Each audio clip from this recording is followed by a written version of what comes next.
Good morning, everybody. Apologies for the last minute change of time. This is how things can go during school holidays. Um, but everything's good now. So glad to see you here again. Hope your summer is going well. And some of the things we're looking at this month, where maybe more of you have got a bit more time to think and plan rather than being really tied up with the busyness of our normal routine. And today we're looking at challenging this tendency that maybe we all have a bit of, which is trying to be all things to all people. And I think there's a very easy temptation to get pulled in that direction. But when we think about what we were looking at last week, which was really kind of stepping into kind of our heart space and looking at what would our dream job look like? What would be the best way for us to be a yoga teacher, to deliver our knowledge and our expertise, in a fantasy world? What would that look like for you? And then when we start to look at some of the practical things, there can be this tendency maybe to get drawn into this idea that somehow we need to serve everybody.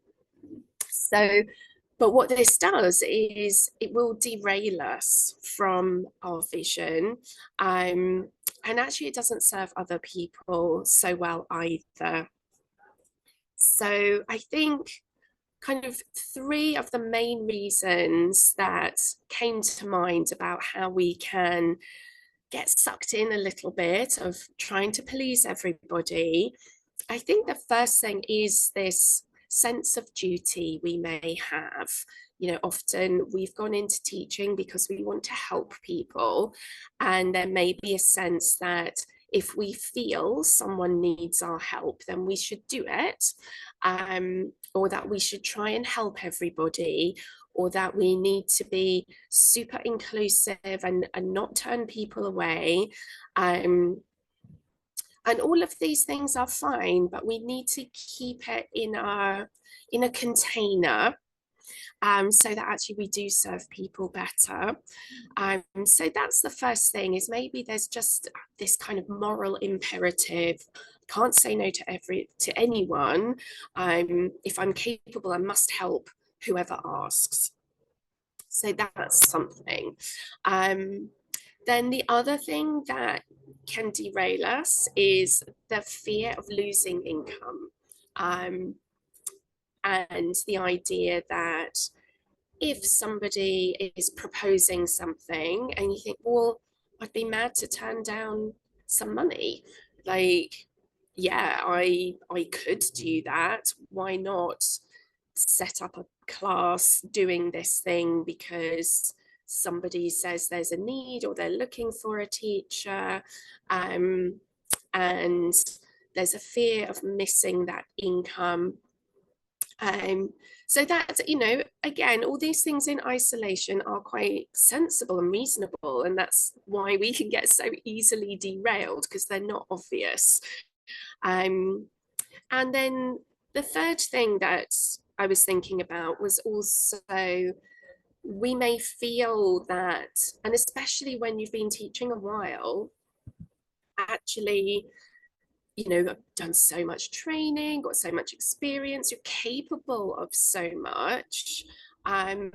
So why not use your expertise? Well, I've done training in chair yoga, or yoga for a particular group, or whatever it is. And so you might feel that, well, I've done this training, or I've got this expertise, so I should try and maximize it and get the most out of the training and experience that I have. But all of these things, what's underneath them is a should. And that's always a little bit of an alarm bell for me. because it doesn't then feel like a really conscious and active choice. It sort of feels like you're being pulled and pushed into certain ways of working that aren't necessarily aligned with your vision of what your fantasy career would look like. Um, so looking at all of these things individually, I think the first thing when we sort of have that sense of duty that we ought to help everybody, I think the risk is when we say that we can teach anyone, work with anyone, help anybody, it starts to make us sound a bit more like a jack of all trades. And the other side of that, or the end of that saying, is master of none. So in terms of how we want to um, support people, that really people are going to be a bit less confident, particularly if they've got a certain issue. They might be looking for a specialist.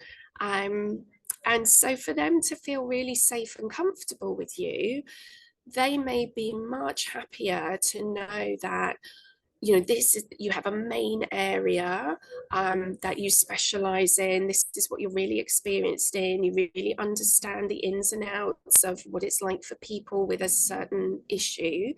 And so they're going to feel much more supported. And we are wanting to do kind of more specialist things, then people want to feel comfortable and confident with you. And actually, sometimes it can start to dilute your class, particularly if you're having a class that you say you want to help everybody in. Well, how do we start to create lesson plans and structures and things when we're trying to help everybody?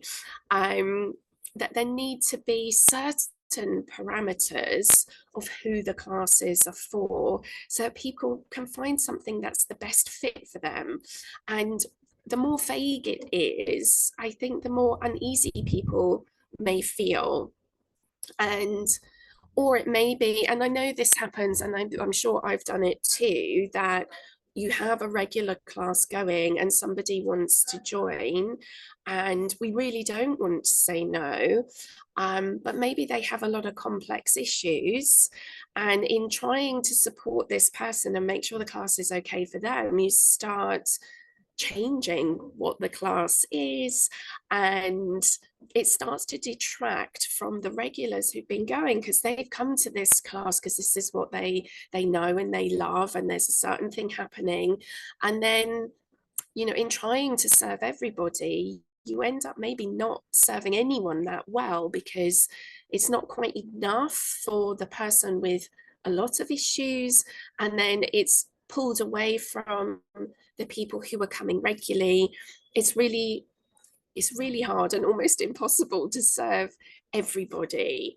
And even if you have a general Hatha class, which could be for men and women of all ages, there still will be, when you look at it, a certain parameter or certain things that you might feel is less appropriate for that class that you're running. For example, it might not be suitable for pregnant women. It might not be suitable for people who've got really severe mobility issues.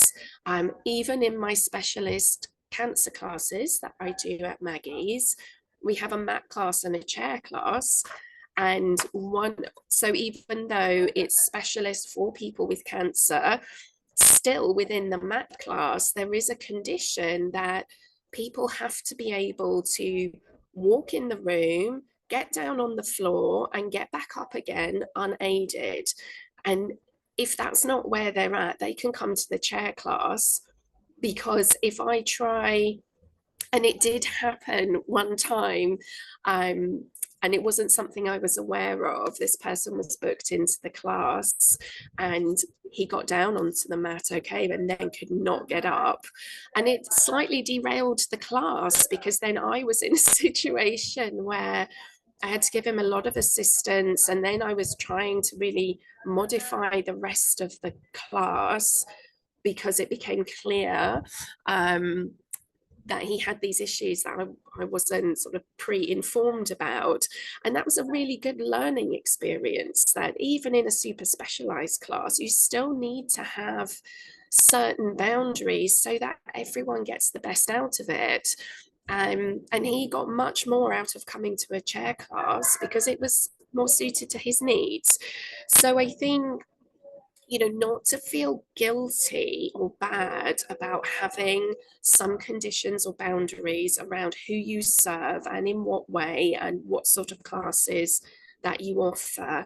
And remember that, maybe unless you live on a remote Scottish island, there are lots of yoga teachers around, and everyone has their own unique offering. They have different training, different skills, different personalities.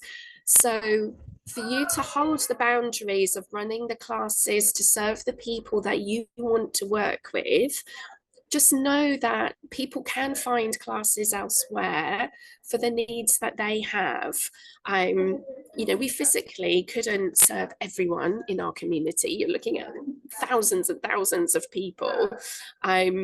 So for the few people that you work with, make it work for you, make it work for your students. So just to drop that kind of guilt or that feeling that it's somehow immoral just to say, sorry, I'm not the best person to help you. And definitely it can be useful to be aware of other teachers in your area who have different specializations, build up a bit of a peer support group, and you can refer to each other and say, oh, for example, I've never been like a strong vinyasa flow kind of teacher. In my early days, I tried doing it a bit because I thought it was popular. But it's not really me. So it didn't really work. And I didn't really enjoy it. And I think the students didn't really get what they wanted. And so it's much better for me to say, well, look, this is my style. This is the way I work. If you're looking for a strong vinyasa flow, here's a few teachers I know in my area. They will serve you much better. And it's so much better to do that and have integrity. And even if that person doesn't come to your class because it's not the right fit for them, when you're clear about what you do offer and how you work and the sort of people you work with, first of all, I think having the integrity to say, no, I don't think this is the best fit for you, you'd enjoy another class more, will land really well. I think people appreciate that level of honesty. And then when you're clear about what you do offer, then maybe you'll be in their mind that when they're, oh, no, I don't want to go to your strong vinyasa class, like that's not really me, or I want slower and more gentle, then maybe that person that you referred on would say, oh, but I met this other teacher, that's what she does. So these things can often pay off. And I guess that comes into the next point about that fear of missing income. And certainly in my early years, every now and then, if we're caught at a stage where, or in a moment where we're having a bit of anxiety about our income, our busyness, that's when we could be at risk of getting derailed into doing something that's actually not in line with our overall vision, because we think, like, oh, but I need the money, I'd be mad to turn it down. And maybe if it's a one-off, like covering for somebody else, that could be something that works really um, as a temporary thing, and it could be a way of trying thing a little bit different. Um, we want to be clear on our vision, clear on creating a business that we really want, rather than being pulled by external factors and not really having a rudder of our own. Like, we want to steer our own ship. And that means if you're following one path, you can't follow 10 others at the same time. And so, again, it's that, we don't really want to be a jack of all trades, because that's really hard to market. And yoga is very popular these days. And the good side of that is that there is a lot of work out there, because the public awareness and public participation in yoga is higher than it's ever been. But equally, there's a lot of choice out there for people. And so really, it's much easier to market something with a really clear message of who it is that you want to work with. And so when people are researching what's available, they come across something that really speaks to them. Are you a busy working mom with small children? Have you got these sorts of issues? Or are you somebody with long-term back problems? Somebody else was talking about setting up a class for canoers, like very niche, but that was her hobby, that she really loves canoeing. And so she's in a club and she's got these people, and they would really benefit from some yoga to support their ability to do their hobby. So, there's no limit to how niche you can get. But that's where you want to have your own vision of, rather than trying to sort of chase what you think people want or what seems popular or lucrative at the moment, is to go inwards and connect with, what do you really love? What's really aligned with who you are? What do you already know? What communities are you in? Maybe you have other hobbies as well, and that puts you in touch with whole groups of people where you might have a bit more specialist knowledge about what their needs are. So there's lots of things like that, and it's so much easier to market when you're really specific, that you can stand out as being the go-to person for a particular issue or for a particular style. Whatever it is that you do, and it doesn't have to be ultra niche, but I think it needs to be really clear about what it is that you offer. So whether it's a particular ethos or style, or perhaps your classes are much more focused on yoga philosophy, or you're somebody who does a lot of mantra and chanting and sound. It doesn't necessarily have to be a niche around maybe a health issue, but something that's just really clear about what is it that makes your class yours and different from other people, and that you become the person people think of when they're looking for that sort of thing, or when they hear other people looking for that sort of thing.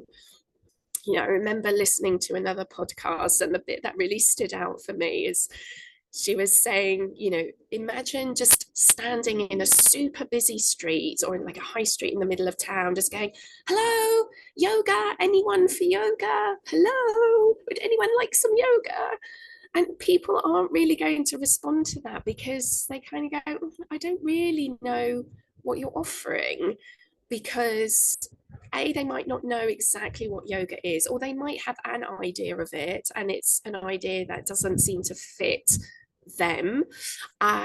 It's a bit too vague in general.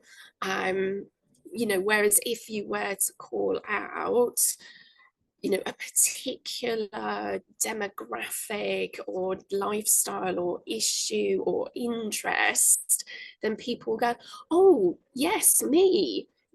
I'm somebody who's interested in this, or has this sort of issue, or I fit that kind of demographic, or yes, I would like to do some slow and mindful yoga because that seems to fit me. So whatever it is, when you're really clear, it's so much easier to market. I think we also need to bear in mind that everything we do does need marketing, which kind of brings me to the last point, where this idea that we've done lots of different training, we're capable of a lot. So therefore, if we'd be really good at running a particular class, then we should do it, shouldn't we? Like, that would be mad not to do it. The issue with that is that every specialist sort of class, so if you're offering a whole range, each of those are talking to a different group of people who will need individual marketing too. And all of that takes time and energy and focus for that class to be successful. So you need consistent marketing all the time. And so if you're offering 10 different specialist classes, that's 10 different marketing plans you need. And do you have time, energy, willpower, capacity to do that? So it can really dilute your offering to do all of these different things. And this is something I've been learning over time as well, because when you've been working a long time, and we do our CPD every year, and there's stuff I'm super interested in, but yeah, right now there's a lot of different classes I could run, and at the moment I choose not to because I just don't have capacity. So for example, I don't run a group pregnancy class, even though I've done extensive pregnancy training, because it's a class that takes a lot of marketing. You don't get regulars who stay with you for years. They are with you for about 6 months and they move on. And so you need constant new people coming in. And I already have so much on my plate that I can't really commit to doing that. So I offer it as a one-to-one. If people want to get in touch with me and work one-to-one with me, that's fine, because that's not necessarily something that I have to consistently market to get a group class to cover the studio rent and all of those things. And in due course, at another phase in my life, I may go back to that. I have that training, but that's not the right thing for me to do right now. And there's a few other things similar that I could do, but I'm choosing not to because I have my vision around my yoga for cancer work, and this is something that I'm quite clear about where I want that to go, and so I need to use my time and energy for that. And it's not that the other stuff isn't valuable, it is, but I also know there's some amazing pregnancy and postnatal teachers in my area that if people are looking for a group rather than a one-to-one, I can refer them on and say, why don't you go and join so-and-so's class? And equally, they know that I run cancer classes, and they would say, look, if you want something that's a bit more specialist, someone who really understands this area, why don't you go and see Jenny? So these things can work really well together. And it's just simpler for your headspace, your planning, your admin, just to not have too many different things going on. So even if you have all this other training, you don't have to use all of it all the time. And the other thing I would say with this as well is, using the example of my pregnancy training, there's a lot of stuff that I learned in that I use in my cancer classes, because there's an overlap in some of the needs and the issues that people have, with both with a pregnancy and a cancer class. You don't want a class that's overly strenuous. You don't necessarily want strong abdominal work. There are certain things. So there are things that I learned in my pregnancy training that I teach all the time in my cancer classes, because they don't only have to be for pregnancy. So again, if you've had other training that's in a specialist area, you might have done something like yoga for Parkinson's, for example. That's very specialist. And I'm sure there are things that are very useful for people with Parkinson's that you can teach in other classes, that they're just lovely practices. So you're not wasting your training by not doing a very niche specialist class. If that class isn't fitting your overall vision, you can still use that training in other settings. You know, everything we learn, it's never a waste. Because there's just an infinite amount to know about yoga, and we never get to the end of it.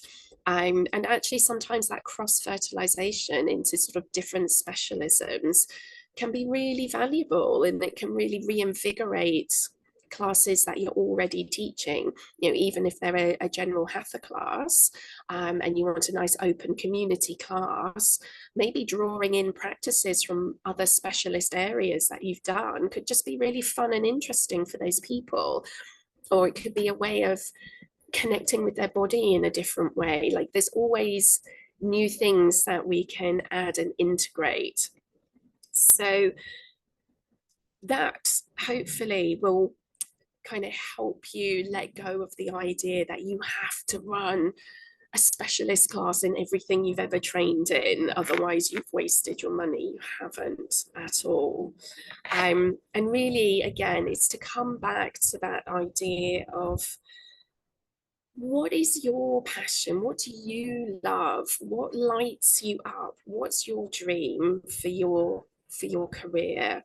And the clearer you are with that, the easier everything else gets. So that when you have these choices presented, then the quick, easy thing to ask yourself, does this take me closer to my goal, or is it taking me away from it?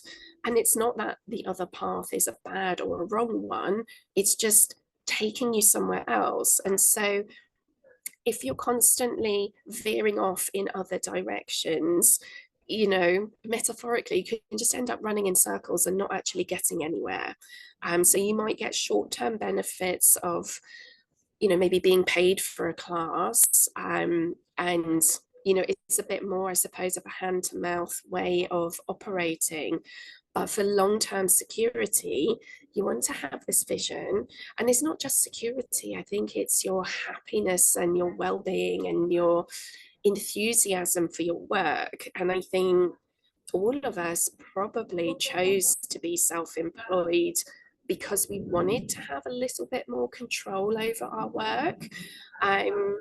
I know it's hard to get like a payroll job as a yoga teacher, but there's something probably that drew us towards this path, which was something around wanting to have a little bit more control, have a bit more say, a bit more flexibility. And so maximize that. And you know, we don't want to create a situation which is more like being an employee, where you sort of feel trapped by your work and not in control and at the mercy of other people. We want to create a career and a work-life balance that really works for us. And to finish, I think just really remind you that you have full permission to work the way you want to work without guilt or self-recrimination. It's not selfish or greedy or unethical to create a teaching business that works for you. And from everyone that I've chatted to in this group, we're all nice, ethical people. Like no one's trying to rip anyone off, or take over the world or do anything unethical. All we want are busy classes and to be paid well and do the things that we love. So you absolutely have permission to say, these are the people that I want to work with because that's what really resonates with me. I think I do an amazing job for this particular group of people, and I'm going to say no to everybody else, not because I'm a bad person, but because I'm allowed to make a business that works, really look after the people that I'm choosing to work with and do an amazing job for them, and know that there's loads of other teachers out there for all the other people that I'm not working with. You know, you're not duty bound to be a martyr and try and serve everyone at your own detriment, in the end, it means that we either burn out or we lose the love of our work, which means then we're not giving great classes and then our students aren't benefiting. We want to look for the win-win situation. So, find a version of that really resonates for you, and maybe just write it out as a little affirmation that you have full permission to create the work that you love doing, and you don't have to do the work that you don't love doing. So I'm hoping that gives you a little bit of food for thought, and a little bit of, maybe a little bit of excitement and a bit of a yay. It's like, oh yes, I can do this, and I'm allowed to let go of the things that suck my energy. Or maybe there's a class that's you're really struggling with, it's not flowing, you're not feeling enthusiastic, it's maybe hard to get enough people coming. Maybe you either want to drop that class, or, so trying to think of a better word than rebrand, but decide to make it a bit more of a clear offering about what you want that class to be. You're allowed to change things, and some people may not be happy with it, but know that there's lots of other classes that they can go to if you want to do something different from now on. So while we're in this phase of things being a little bit on the quieter side, perhaps, this is a time where you could take an overview of everything, think about your overall goal and your dream, know that you don't have to serve everybody, and maybe start to redesign what it is you're doing. Maybe you want to add a new class in, maybe you want to take a class out, maybe you want to change timings. Whatever it is, look at what's working, what's not working, and know that you've got permission to change things and make it something that you're really excited about and you really love. And the more excited you are and the more you love your work, that energy ripples out and it becomes attractive to other people. So I'm going to wish you a very lovely rest of the week. We have a bank holiday coming up at the end of the week, so I hope you have something fun and relaxing planned for that. And I will see you next time. Take care.